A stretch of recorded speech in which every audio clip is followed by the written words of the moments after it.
A jury will decide the fate of Sally McNeil, a female bodybuilder accused of killing her husband, another bodybuilder, on Valentine's Day last year. You're going to be going to a shelter because of what I did to Daddy. How long did they try to revive him? I'm not certain. All I know is that they spent some time down at the hospital. It wasn't like he died in the ambulance. I just don't know how long after that.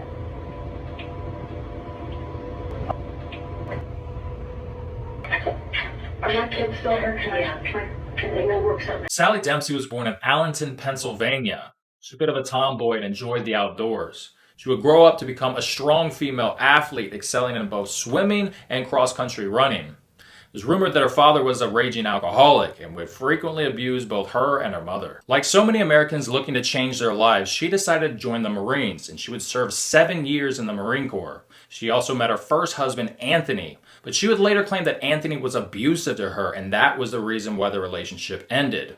While still in the Marine Corps, she fell in love with bodybuilding. She was quite good at it. She would compete in strength competitions and even won the U.S. Armed Services Physique Championship twice in the late 80s. This would lead her to meet her second husband, Ray McNeil, who was a fellow Marine and aspiring bodybuilder. She would describe the situation as lust at first sight.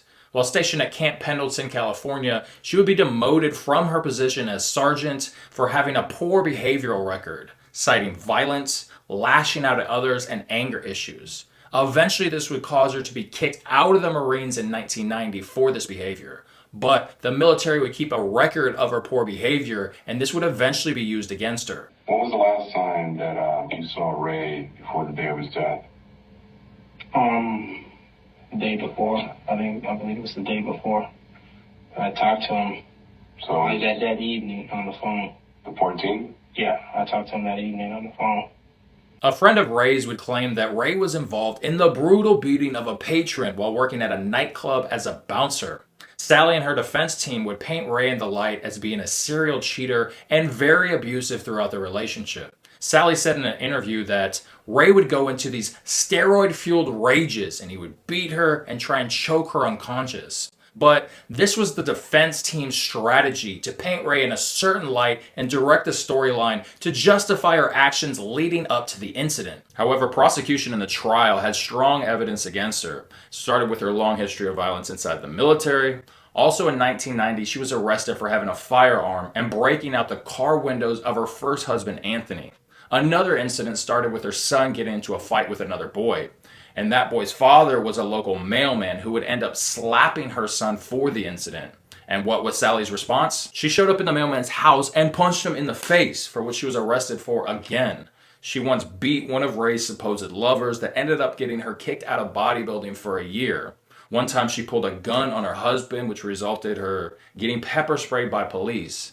Another incident reports her dancing on a nightclub table. And when a bouncer came to pull her off that table, she ended up kicking him in the face repeatedly. McNeil took out a 12-gauge shotgun and shot her husband as he was cooking in the kitchen, reloaded and shot him again as he stumbled for the door. Back in 1995, when she admitted to shooting and killing her husband, Ray McNeil, with a 12-gauge shotgun. Both Ray and Sally were aspiring to become professional bodybuilders and make a full-time living in the sport. Ray's physique was good enough to land him his pro card, and he was an up-and-comer in the sport.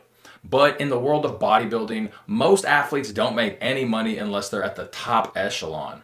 And bodybuilding requires you to spend hours and hours and hours a day at the gym, which makes having a regular job a little more difficult. Not to mention the excessive amount of money that they have to spend just to stay competitive in the sport. Things like specific and extensive diet, lots of supplements, and even steroid usage. Multiply this times 2 to take into account that Sally was also competing, made it extremely hard for them to even make the bills, so money was tight. Now, Ray had the better shot at competitive bodybuilding, so this left it on Sally to be the one to go out and work regular jobs to bring money back into the family. And when that income wasn't enough, she found something a little more lucrative. Sally figured out that some men were really attracted to muscular women like her, and they were willing to spend top dollar to spend some alone time with her. She describes meeting men from all walks of life, from Wall Street guys to garbage men. They would often meet at sketchy motels. Now, she claims that nothing sexual was ever involved in these encounters, but she was paid $300 per hour for these services, and she had a long client list. But just what were those services? Supposedly, these men enjoyed being dominated by a physically strong woman like her. So she would throw them around a bit, she would wrestle them, she would verbally abuse them, things of this nature. Use your imagination.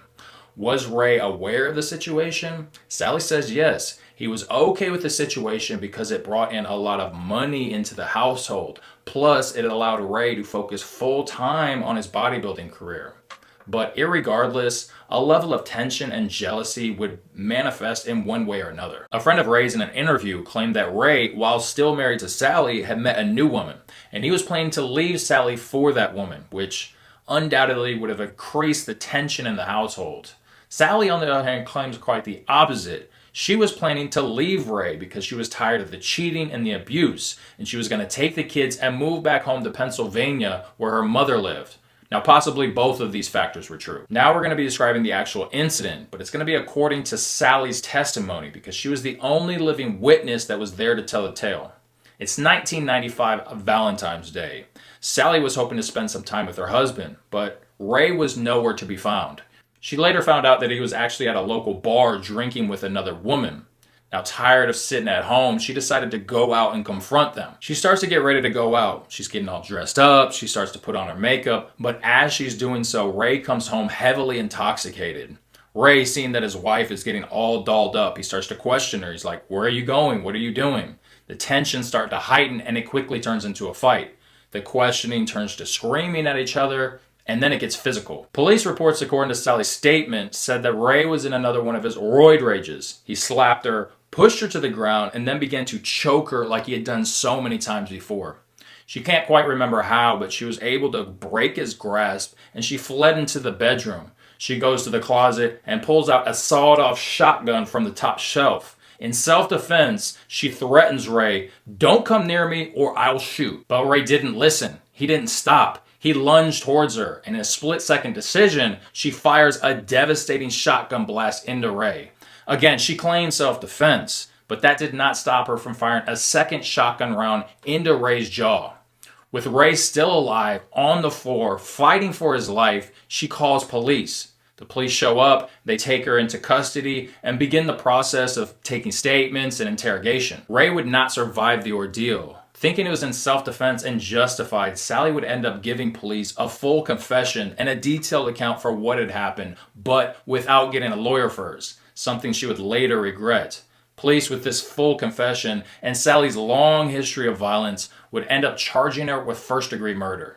How long did they try to revive them? I'm not certain. All I know is that they spent some time down at the hospital. It wasn't like he died in the ambulance. I just don't know how long after that.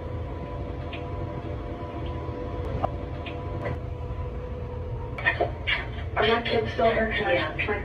We'll work something. You're going to be going to a shelter because of what I did to Dad.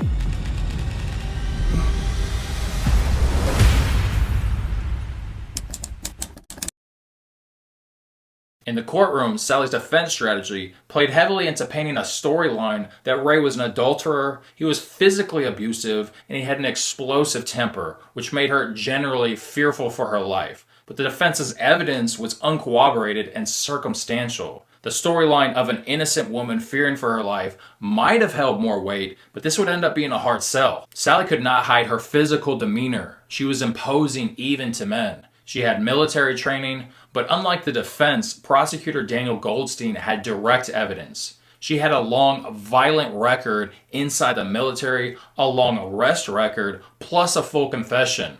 Then there was this piece of key evidence. Sally had often met men in motels charging them for her to wrestle and dominate them, so a behavioral trait of dominating men. She claimed non-sexual, but who knows what a jury's going to believe. Now, around that same time, she met an amateur filmmaker, and they collaborated to make and sell VHS tapes of this behavior, wrestling and dominating men for their pleasure. It must have been relatively lucrative for her because it wasn't a one-time thing. There were a number of different tapes. The prosecution would use this to break down the defense's storyline of a woman fearful for her life, because you can literally see her beating up on men.